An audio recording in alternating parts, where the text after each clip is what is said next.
வணக்கம். செய்திகளை உரக்கச் சொல்வோம். தன்னம்பிக்கைக்கோள் தலைப்பில் ராஜீவ்காந்தி. ராமநாதபுரம் மாவட்டத்தில் தனியார் மேல்நிலைப்பள்ளி மைதானத்தில் முகவை சங்கமம் 6வது புத்தகத் திருவிழாவில் 6ஆம் நாள் நிகழ்வாக முன்னாள் இராணுவத்தினர் தலைவர் முருகன் வரவேற்புரை நிகழ்த்த தஞ்சை தமிழ் பல்கலைக்கழகம் மெய்ப்பியல் துறை தலைவர் நல்லசிவம் தரணி போற்றும் தமிழிசை என்ற தலைப்பில் தரணி போற்றும் தமிழிசை என்னும் தலைப்பில் உரை நிகழ்த்தினார். அதைத் தொடர்ந்து தன்னம்பிக்கைக்கோள் எனும் தலைப்பில் மாநில குழு உறுப்பினர் பெற்றோர் ஆசிரியர் கழகம் ராஜீவ்காந்தி மிக அற்புதமாக இளைஞர்களுக்கு தன்னம்பிக்கை ஊட்டும் விதமாக சிறப்பான உரை நிகழ்த்தினார். வணக்கம். என்றழைத்தாய் இன்னுயிர் தமிழை கொன்று தொலைத்தாய் தமிழா நீ பேசுவது தமிழா.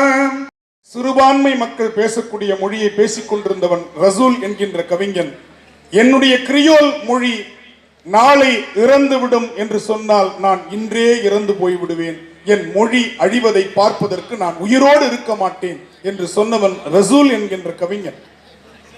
மெல்ல தமிழினி சாகும் என்று 19ஆம் நூற்றாண்டின் முண்டாசு கவி பாரதியார் ஏன் குறிப்பிட்டார் என்று சொன்னால், அவர் காலத்தில் இருந்த ஆங்கில கலப்பை காட்டிலும் நம்முடைய காலத்தில் இருக்கின்ற ஆங்கில கலப்பு அதிகரித்து விட்டது. நீங்கள் ஆங்கிலம் படியுங்கள், பிரெஞ்சு படியுங்கள், மராத்தி படியுங்கள், எத்தனை வேண்டுமானாலும் படியுங்கள். 7 மொழி படித்த பாரதி குறிப்பிடுகின்றான் 7 மொழி படித்த பாரதி குறிப்பிடுகின்றான், யாமறிந்த மொழிகளிலே தமிழ் மொழி போல் எங்கும் இனிதாவது எங்கும் காணும்னு. நீ ஆங்கிலம் படிச்சுக்கோ, தெலுங்கு படிச்சுக்கோ, பிரெஞ்சு படிச்சுக்கோ, ஆனா தமிழ் படிக்கும் பொழுது பாரதி சொல்லுகிறான், தமிழ் படிக்கும் போது ஒரு கும்பிடு போட்டு படின்னா, ஏன்னா இது தெய்வ மொழி, சொல்லில் உயர்வு தமிழ் சொல்லே, அதை தொழுது படித்துடடி பாப்பா, சும்மா படிக்காத, ஒரு கும்பிடு போட்டு படி, இது தெய்வத்தின் மொழி. மற்ற மொழிகள் தெய்வத்தை பேசிய மொழி, தமிழ் தெய்வமே பேசிய மொழி. மற்ற மொழிகள் தெய்வத்தை பேசிய மொழி, ஆனால் தமிழ் தெய்வமே பேசிய மொழி என்பது வரலாறு கிடையாது. 16ஆம் நூற்றாண்டுல தான், புரந்தரதாசர் காலத்துல தான் கர்நாடக இசை வந்தது. ஆனால் நம்முடைய தமிழ் இசை 2000 ஆண்டுகளுக்கு முன்னிருந்தே இருந்து கொண்டிருக்கிறது. நடந்தா இசை, நின்றா இசை, ஓடினா இசை, பாடினால் பாட்டு, பண்ணுன்னு தமிழ்ல சொன்னா, தமிழ்ல இசைக்கு என்ன பேரு? பண் என்று பொருள். அந்த பண் பாடினால் வருவது பண்பாடு, பண் பாடினால் வருவது பண்பாடு. எனவே தமிழ் பண்பாடு, எனவே தமிழ் பண்பாடு. ஏன்னா இசை மனதை பக்குவப்படுத்துகிறது, மனதை பண்படுத்துகிறது. அவன் நல்லவனாக, வல்லவனாக, சமூகத்திற்கு பயன்படக்கூடியவனாக மாற்றுகிறது இசை என்பதை நாம் மறந்து போக கூடாது. எந்த இடம் அது தொலைந்த இடம், அந்த இடத்தையும் மறந்து விட்டேன். உன்னிகிருஷ்ணன் பாடும் பொழுது சீராரும் வதனமென திகழ் பரத கண்டமிதில் தெக்கணமும் அதில் சிறந்த திராவிடனல் திருநாடும் தக்க சிறு பிறை நுதலும் தரித்தனரும் திலகமுமே அத்திலக வாசனை போல் அனைத்துலகும் இன்பமுற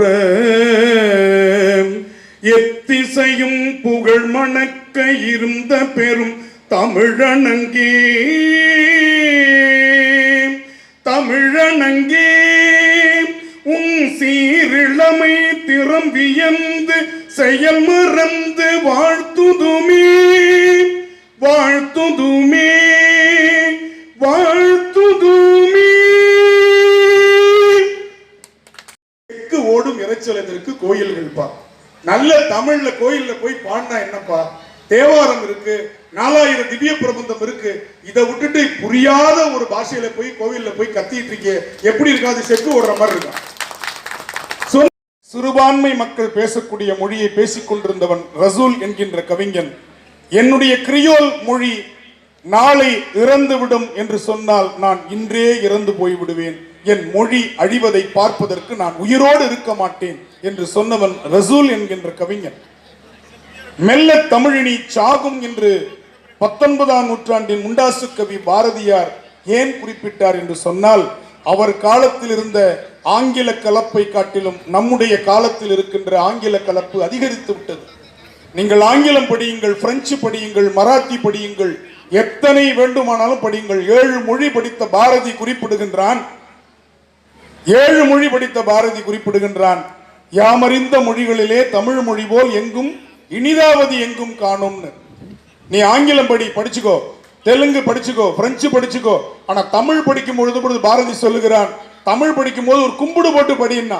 ஏன்னா இது தெய்வ மொழி, சொல்லில் உயர்வு தமிழ் சொல்லே, அதை தொழுது படித்துடடி பாப்பா, சும்மா படிக்காத, ஒரு கும்பிடு போட்டு படி, இது தெய்வத்தின் மொழி. மற்ற மொழிகள் தெய்வத்தை பேசிய மொழி, தமிழ் தெய்வமே பேசிய மொழி. மற்ற மொழிகள் தெய்வத்தை பேசிய மொழி, ஆனால் தமிழ் தெய்வமே பேசிய மொழி என்பது. அது அரசியல் பேசினால் அது சரியாக இருக்காது இந்த மேடை. அதனால் உங்களுக்கு தன்னம்பிக்கை கோல் என்கிற தலைப்பை கொடுத்திருப்பார் என்று நம்புகிறேன். எனக்கு ஒரு தன்னம்பிக்கை இருக்கிறது. முதலில் முகவை என்கிற இந்த முகத்துவாரம் மண்ணிலிருந்து வெளியேறிய போது, கோவை என்கிற அந்த மண்ணிற்கு போன போது, கருப்பா இருக்கிற நம்மை பார்த்து, கொங்கு தமிழில் கேட்கிற ஊர் எந்த ஊர்? ராமநாதபுரமா என்றால் அது தண்ணி இல்லாத காடுதானே. அந்த ஊரில் பிழைக்க முடியாத பல பேர் ராமநாதபுரத்துக்கும் திருப்பூரும் வேலைக்கு வருவார்கள் தானே என்கிற சொல் இன்னைக்கும் இருக்கிறது. இந்த ஊருக்கு ஓடும் இறைச்சலத்திற்கு கோயில்கள் பா, நல்ல தமிழ்ல கோயில்ல போய் பாடினா என்னப்பா, தேவாரம் இருக்கு, 4000 திவ்ய பிரபந்தம் இருக்கு, இதை விட்டுட்டு புரியாத ஒரு பாஷையில போய் கோவில்ல போய் கத்திட்டு இருக்கே, எப்படி இருக்காது? செக்கு ஓடுற மாதிரி இருக்கும். இந்த நிகழ்வை புத்தக கண்காட்சியை நடத்துகிற நண்பர்கள் ஏற்பாடு செய்திருக்கிறார்கள். முகத்துவார் அப்படி என்றால் நாகரிகத்தின் தொட்டில் வந்து கரை சேர்ந்தவருக்கு கலங்கரை விளக்கம். இருக்கிற மனித நாகரிகங்களில் இந்திய நாகரிகம் இப்போது 3000 ஆண்டுகளுக்கு மேற்பட்ட நாகரிகத்தை கொண்டிருக்கிறது என்று கீழடியை தோண்டுகிற போது, நாவாய் நாவாய் நகர்ந்து வருகிறாய் என்று சிலப்பதிகாரத்தில் பாடப்பட்ட சிலம்பை சுமந்து நிற்கிற அழகை என்கிற ஊர், அழகங்குளம் என்கிற அந்த தாய் ஊர், வைகை போய் கரையில் கிடக்கிற அந்த முகத்துவாரம் என்கிற ஊர் நம் ஊர் தான் இருக்கிறது. இந்த முகத்துவார அரசியலுக்கும் முகவைக்கும் என்ன சம்பந்தம்? இந்திய அரசியலில், தமிழ்நாட்டு அரசியலில், இந்திய சமூகவியலில், தமிழ்நாட்டு சமூகவியலில், இந்திய பண்பாட்டு கூறுகளில், தமிழ்நாட்டு பண்பாட்டு கூறுகளில் இந்த முகவை என்கிற ஊர் ஏற்படுத்திய தாக்கம் போல் பெருமைக்கு சொல்லவில்லை.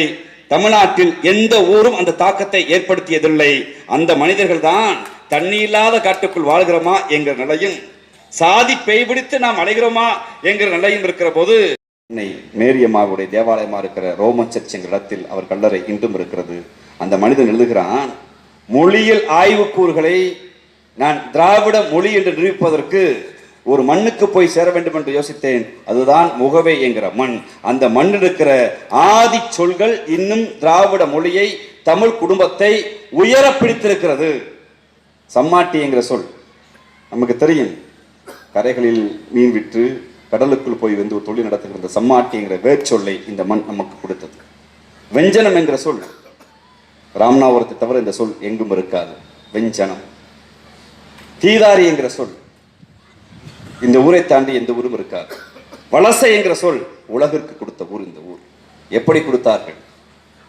தஞ்சை தரணிக்கு வலசை பற்றி, ஆடு மாடுகளை பற்றி போகிற சமூகத்தில் வலசை என்கிற போது எப்படி பிடிக்க முடியும் கேட்ட போது, வலசை போகிற பறவைகளை பார்க்கிறான். வலசை போகிற பறவைகள் இன்றும் உலகத்தில் எல்லா ஊர்களுக்கும் போகிறது. அப்படி வலசை போகிற பறவைகளில் பாதிக்கும் மேற்பட்ட பறவை தண்ணி இல்லாத காடு, வெறும் கருவேலங்காடு என்று நாம் அழைக்கிற முகவைக்கும் இன்று வரை வந்து போகிறது. அந்த வலசை என்கிற வேர்ச்சொல்லை உலகிற்கு கொடுத்த தமிழ் சமூகத்தில் பிறந்த ஊர் இந்த ஊர். பர்வதவர்த்தி அம்மையார் திராவிட மொழி குறித்து நாம் பர்வதவர்த்தி அம்மையாருக்கும் ராமநாதபுரம் சமஸ்தானத்துக்கும் அதென்ன திராவிடத்துக்கும் என்ன சம்பந்தம் என்றால், திராவிடம் என்கிற மொழி குடும்பம் திராவிடம் என்கிற சொல்லை சட்ட ரீதியாக ஆக்கியது இந்த மண் தான். பர்வதவர்த்தி அம்மாள் தன்னுடைய அரசன் தன்னுடைய வருகிறது. பர்வதவர்த்தி அம்மாள் விதவை ஆகிறார். விதவையான பாட்டி தன் சொத்தை தன்னுடைய மருமகன் ரிஃபல் முத்துராமலிங்கத்துக்கு எழுதி வைக்கிறார். உங்களுடைய பழக்க வழக்க சட்டத்தின்படி, இந்து மரபு சட்டத்தின்படி பெண்கள் ஆளக்கூடாது, அந்த அவையை நீங்க கலைக்க வேண்டும். அதோடு இல்லை, நீங்கள் சொத்துக்களை எழுதி வைத்த முத்துராமலிங்கம் அவர்களுக்கு சொத்து போய் சேராது. பெண்களுக்கு சொத்தை எழுதி வைக்கிற முறை இந்து சட்டத்தில் இல்லை என்று உத்தரவிடுகிறார். பாட்டி பர்வதவர்த்தி அம்மையாரின் சார்பாக மைனராக இருக்கக்கூடிய முத்துராமலிங்கம் சார்பாகவும் மதுரையில் இருக்கக்கூடிய நீதிமன்றத்துக்கு வழக்கு போகிறது. ஆங்கிலேயர்கள் சொல்கிறார்கள், பழக்க வழக்க சட்டத்தில் கஸ்டமரிஸ் லாவில் நாங்கள் முக்கியத்துவம் கொடுக்கிறவர்கள், அந்த பழக்க வழக்க சட்டத்தை நாங்கள் ஏற்றுக்கொண்டவர்கள். உங்களின் இந்து மரபு பழக்க வழக்க சட்டத்தின்படி, இந்து பிள்ளின்படி பெண்கள் சொத்தை எழுதி வைக்க முடியாது, பெண்களுக்கு வாரிசுரிமை கிடையாது, பெண்கள் அரசியாக முடியாது. எனவே உங்களுடைய ராமநாதபுரம் சமஸ்தானத்தை நாங்கள் கலைத்து விடுகிறோம், உங்கள் சொத்துக்களை அரசுடைமையாக்குறோம் என்று வாதம் வைக்கிறார்கள். அதை அன்றைய நீதிமன்றம் ஏற்றுக்கொண்டது. உடனே அந்த வழக்கு அப்போது உயர்நீதிமன்றத்துக்கு மேல்முறையீட்டுக்கு போகிறது. மேல்முறையீடும் அந்த வழக்கை வாதத்தை ஏற்றுக்கொண்டு ஆம், ராமநாதபுரம் சமஸ்தானம் கலைக்கப்பட வேண்டும் என்று உத்தரவிடுகிறது. ரிப்பல் முத்துராமலிங்கம் அவர் சிறியவராக இருந்து வளர்ந்து வருகிறார். ரிப்பல் முத்துராமலிங்கம் இந்தியாவிலிருந்து ஒரே ஒரு வழக்கு முதலாக இந்தியாவிலிருந்து ஒரே வழக்கு பிரிவி கவுன்சில் என்று அழைக்கப்படுகிற லண்டன் மாநகரில் இருக்கக்கூடிய ஏகாதிபத்திய நாடுகளாக இங்கிலாந்துக்கு அடிமையாக இருந்த 132 நாடுகளும் ஏதாவது மேல்முறையீடு செய்ய வேண்டும் என்றால் நீதிமன்ற உத்தரவை எதிர்த்து பிரபுக்கள் சபையான பிரிவு கவுன்சிலுக்கு வர வேண்டும். இந்தியாவிலிருந்து முதல் வழக்கு ராமநாதபுரத்தில் இருந்த ரிப்பல் முத்துராமலிங்கம் கொண்டு போய் சேர்க்கிறார் பிரிவி கவுன்சிலுக்கு. அங்கும் இந்த வாதம் வைக்கப்படுகிறது. அப்போது ரிப்பல் முத்துராமலிங்கம் ஒரு புது வாதத்தை வைக்கிறார்.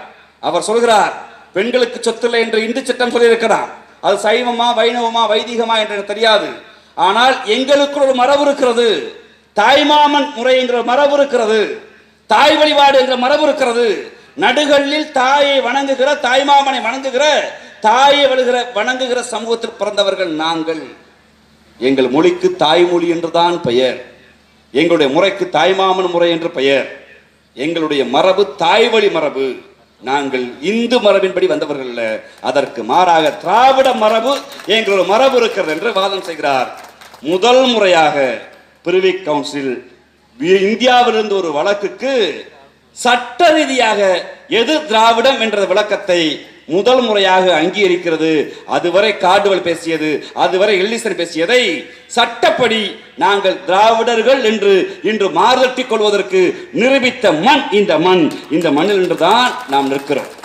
இந்த மண்ணிலிருந்து ஆய்வை தொடங்கிய பெருமரியாதைக்குரிய தேவனைய பாவனர் அவர்களுடைய பிறந்த நாள் இந்த நாள். தேவனைய பாவனர் அவர்கள் திராவிட மரபு திராவிட தாய் என்கிற நூலை எழுதுகிறார். திராவிட மரபு திராவிட தாய் என்கிற நூலை எழுதி முடிக்கிற போது எனக்கு இந்த சட்ட அங்கீகாரத்தை கொடுத்த ராமநாதபுரம் சமஸ்தானத்துக்கு நன்றி என்று முடிக்கிறார். அப்படி சமஸ்தானத்தை பிறந்தவர்கள் நான். நமக்கென்று பல பாரிய வரலாற்றை கொண்டது, சமூக நல்லிணக்கத்தின் ஊராக இருக்கிறது. நமக்கு முன்பு பேசிய ஐயா நல்லசிவம் அவர்கள் சொன்னது போல் நாகூர் கடிபா அவர்களை பாடல்களை பாடுகிற போதும், இருக்கக்கூடிய ஐயா அப்துல் கலாம் அவர்களை பெயரை சொல்கிற போதும் இந்த ஊருக்கென்று பெரிய மரபுண்டு. நான் போகிற கூடுகிறது, ஆனாலும் பத்தவில்லை, ஆனாலும் போதவில்லை. கொடுத்து கொடுத்து கிடந்த சீதகாதியிடம் கேட்கிறார். கொடைவள்ளல் சீதகாதியை அள்ளி கொடுக்கிறார். சிவன் கோயிலை கட்டி முடிக்கிறார்கள். கட்டி முடித்து விட்டு மீதி கல் இருக்கிறது. என்ன செய்யலாம் என்கிற போது கிழவன் சேதுபதி நம் தாத்தன் சொல்லுகிறான், நாம் உனக்கு ஒரு பள்ளிவாசல் கட்டலாமா கேட்கிறார்.